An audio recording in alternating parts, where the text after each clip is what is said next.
Year गाईस. तर आज पण मी घेतली नाईट कारण की उद्या माझ्या आजीचा बर्थडे. 3:45 वाजत रात्रीचे, तरी पण माझं काय काम संपलं नव्हतं आणि मग माझं काम करता करता 8:30 वाजले. 8:30 वाजल्यावरती माझा रिलीवर आला. तेव्हा कुठे मला सोडले.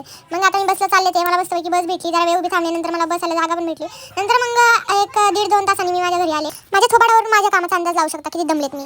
तर आमच्या आजीला मस्त विश केलं. थँक्यू. तुला उदंड आयुष्याच्या अनंत शुभेच्छा. तुला 100 वर्ष आयुष्य लावू दू. माझं आयुष्य तुला लागू.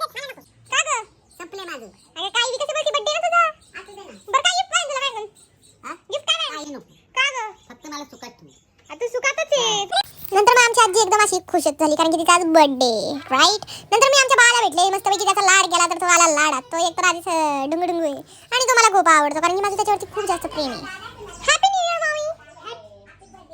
Happy new year. Happy new year पिल्लू माझं बाळ. माझी राणी. Bro happy new year.